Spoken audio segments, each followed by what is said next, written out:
สวัสดีเนาะมื้อนี้มาพบกับเฮาคือเก่าเนาะน้องหนวลเนาะมื้อนี้เฮาก็สอเดินทางไปซีเบสเนาะคือว่าเฮาก็เพื่อมาหอมเนาะตอนนี้เนาะรับชมบรรยากาศเลยตอนนี้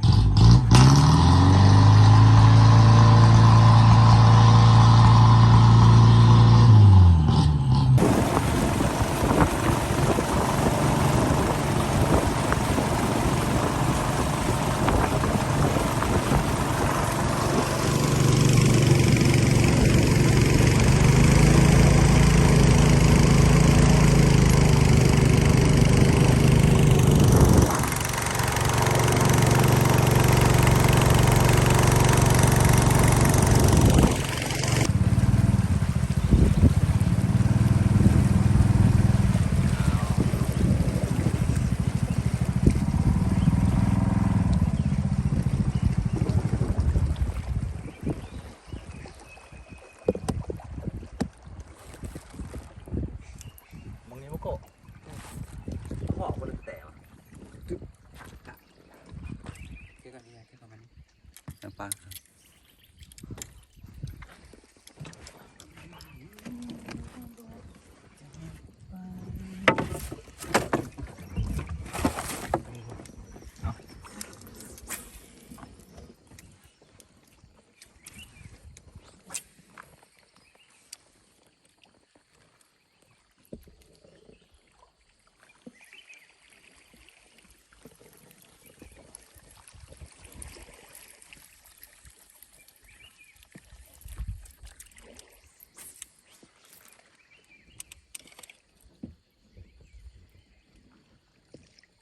หักคักหักเขากระดานนี้ก่อน ตอนนี้เนาะ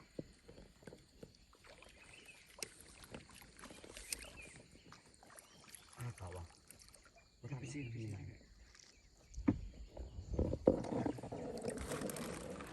ตุ้งโคกหน้าตัว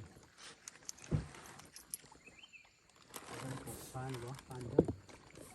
ฟานเด้อเลยได้ว่าเลยฮะเพื่อนที่เขาจะบอกไม่นานก็ได้เลยนี่หนาว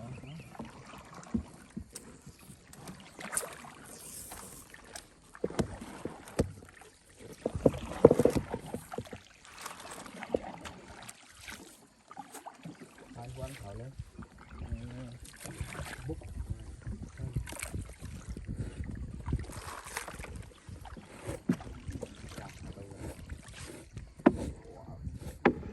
หักหัวสิ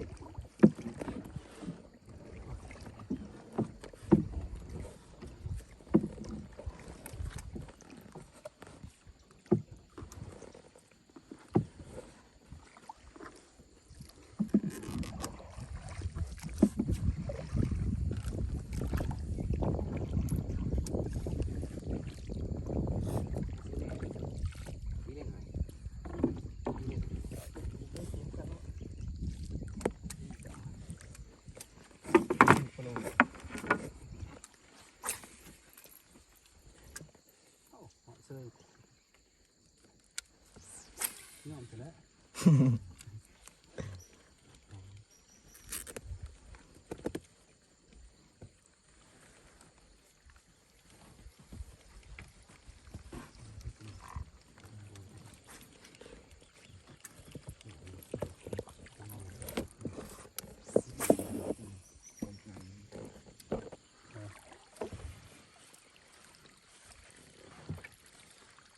น้ำเลี้ยงหนาวไม่รู้มันเป็นภูมิใหม่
รื่องสปอร์ตแซ่น่ะบ่เครื่อง แ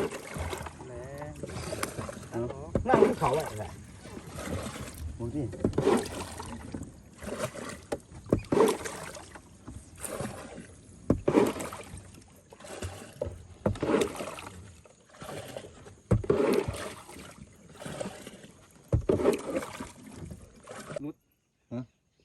รุดบ่ ดูบริยัง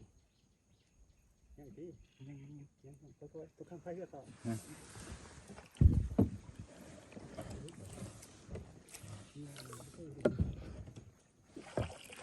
มีใส่ได้เลยมีใส่อยู่ได้ เจ้าสิไปไหนวะขาใหม่เอาหางเขาก็ตูดมัน นี่ตัวนี้ครับ เลี้ยงมันติดกัน นี่นี่ ข้างนี้ข้างหน้าปกติมันอะไรก็ได้ แน่นอน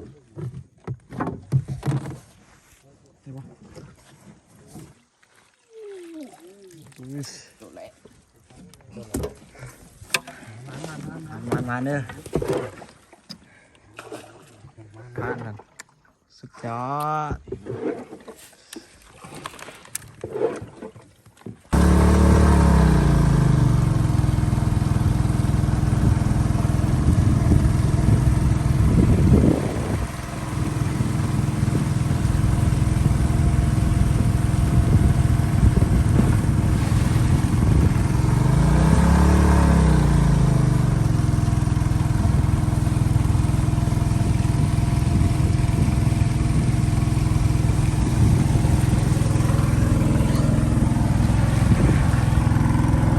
ห้อยชัดขาวเลย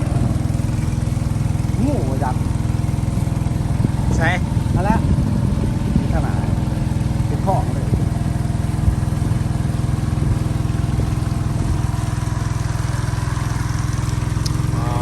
วิว ท้องมันจังไป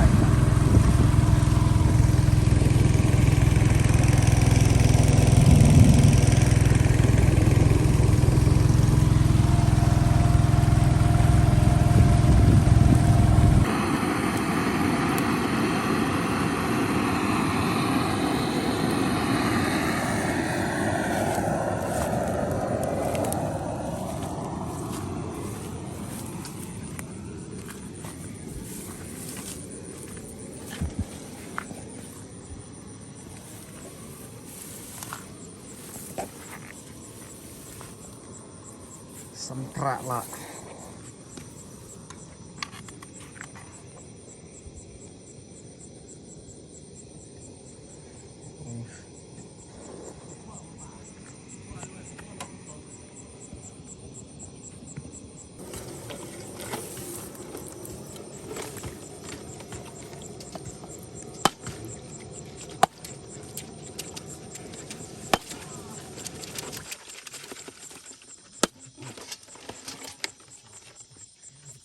เดี๋ยวว่าโลป่าได้เนาะ ตัวนี้วะ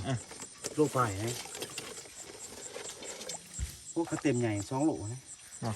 แม่นี่มันจ่อยสื่อเนาะ แม่น เยอะเยอะ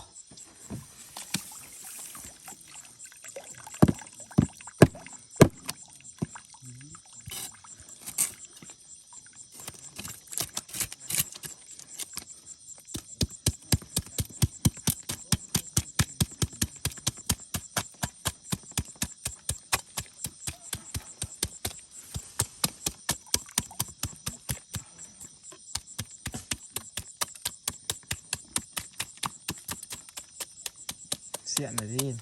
หมด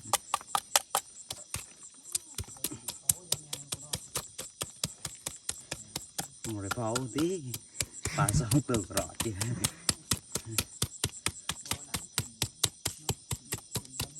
มันน้ำคำผุดนะ ว่าคำอะไรเนาะ แม่น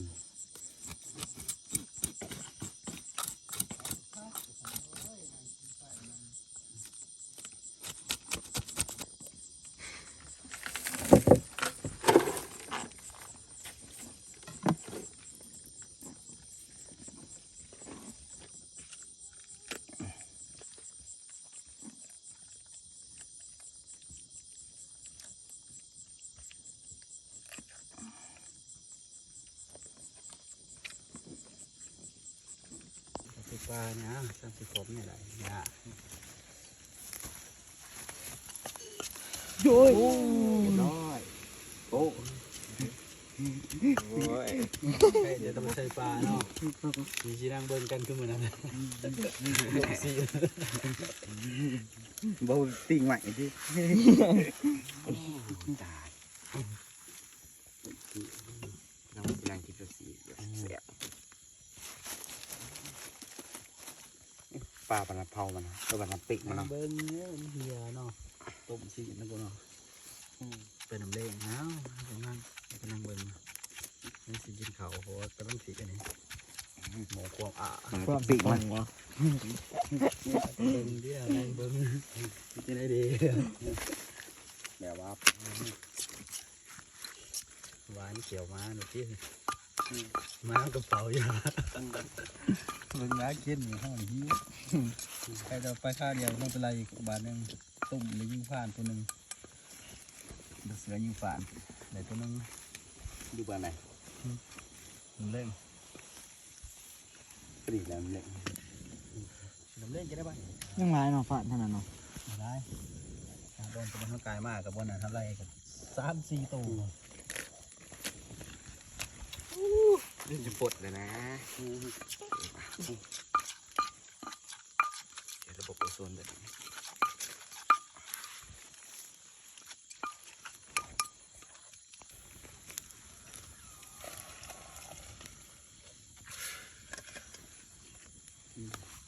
เอาไม้ซุปขำก่อนนะบุกความกินให้ไปจืดนางงามใหม่เอาบ่ได้แล้วนะสูมายังนอนไหนแท้ลายหน่อยไปเลยไปหมดอยากจู้